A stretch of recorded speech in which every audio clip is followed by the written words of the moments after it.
हे दोस्तों, welcome to another episode of rags to riches. आज direct selling industry को business of 21st century माना जाता है और लाखों यंगस्टर्स इसे ऐसा करियर ऑप्शन चुन रहे हैं। लेकिन एक ऐसा दौर था जब इस इंडस्ट्री को लेके लोगों के मन में बहुत गलतफहमी थे।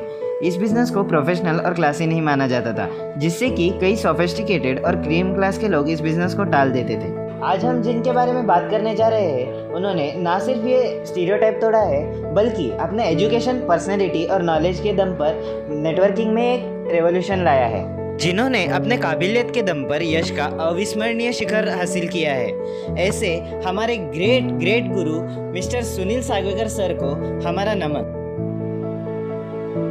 सागवेकर सर का जन्म अंबरनाथ के एक एवरेज मिडिल क्लास फैमिली में हुआ था।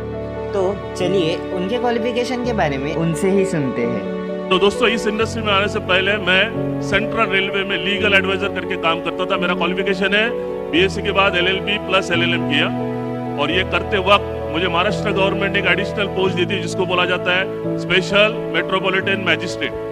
अभी आप मुझे बताइए, ये 2 पोस्ट मेरे पास है, उसके बावजूद कोई इंसान इस इंडस्ट्री में आएगा क्या? मुझे लगता है कोई नहीं आएगा। सही बात है। तो दोस्तों, मुझे मालूम था मुझे ये इंडस्ट्री में क्यों आना है, क्योंकि मैंने हिसाब लगाया मेरे जो सपने हैं उसके लिए मुझे कम से कम 1 करोड़ चाहिए, और लीगली मैं जॉब में किसी भी माध्यम से मैं 1 करोड़ रुपया कमा भी नहीं पाता था। जैसे कि आप लोगों ने सुना, सागवेकर सर को पता था कि जॉब से सेटल होने का हमारा नज़रिया बिल्कुल गलत है। जब तक हम कुछ अलग नहीं करते तब तक हमें फाइनेंशियल फ्रीडम मिलना यकीनन इम्पॉसिबल है। और यही पैसिव इनकम की खोज करते हुए उन्हें ये माई लाइफस्टाइल की अपॉर्चुनिटी मिली। उन्हें अंदाज़ा था कि ये एकमात्र तरीका है जिससे कि वो अपना फाइनेंशियल फ्रीडम पा सकते हैं। इसलिए लोगों का मजाक और तानों के बावजूद उन्होंने ये काम जारी रखा। अमीर सोच हो तो सब कुछ हासिल हो सकता है, ऐसा बताते हुए उन्होंने कईयों को गलत साबित किया है। अभी उनके टीम में CA, CS, डॉक्टर जैसे लोग भी शामिल होने का कारण यही है कि उन्होंने लोगों का न सुनते हुए अपने लगन और पूर्ण समर्पण से अपने सपनों को हासिल किया है। उनके कठोर परिश्रम ने कईयों को निष्ठा और इस बिज़नेस में पागल होने का महत्व बताया है। इस बिज़नेस से होने वाला असीम लाभ और सुविधाओं की संभावना को सिद्ध किया है। आज भी उनके कई प्रॉपर्टीज़, इन्वेस्टमेंट और एसेट्स के मालिक होने का कारण उनका बिजनेसमैन एटीट्यूड और ग्रोथ माइंडसेट है, जिसकी तुलना में शब्द भी कम पड़ जाते हैं। उनकी सफलता हमारे जैसे कई लोगों के लिए एक प्रेरणा है, जिसमें उन्होंने सेटल होने की एक नई परिभाषा बनाई है। हम गर्व से बोल सकते हैं, हमारे ग्रेट गुरु सिर्फ लेविश जिंदगी, घर, BMW के मालिक रहते हुए भी एकदम डाउन टू अर्थ है। वो कहते हैं ना, सारे ऐश्वर्य में सबसे बड़ा ऐश्वर्य होता है कि किसी भी ऐश्वर्य में घमंड ना होना। उनके पॉजिटिव एटीट्यूड और लीडरशिप ने हमारे तरह कईयों की ज़िंदगी बनाई है।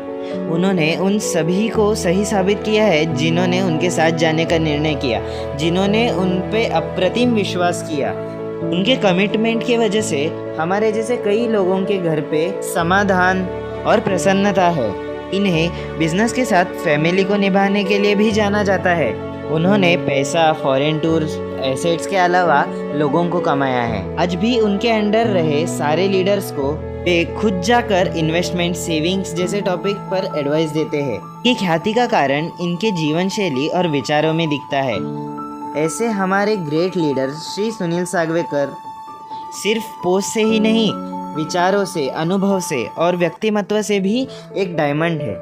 इम्पोर्टेंट ये नहीं है कि हम कितने बिजी, बल्कि हम कहाँ बिजी है। आपको ऐसे जगह पे बिजी रहना पड़ेगा जहाँ पे बिजी होने का मतलब ये होना चाहिए कि अगले 5 साल में 50 लाख नहीं बल्कि 5 करोड़ का बैंक बैलेंस बन सकता है। दोस्तों, अगर इस बात को और बेहतर तरीके से समझना चाहते हो या सीखना चाहते हो और अपने जिंदगी को, सपनों को हकीकत में लाना चाहते हो, तो मैं आपको हेल्प करने के लिए रेडी हूं। Wish you all the best. Thank you very much.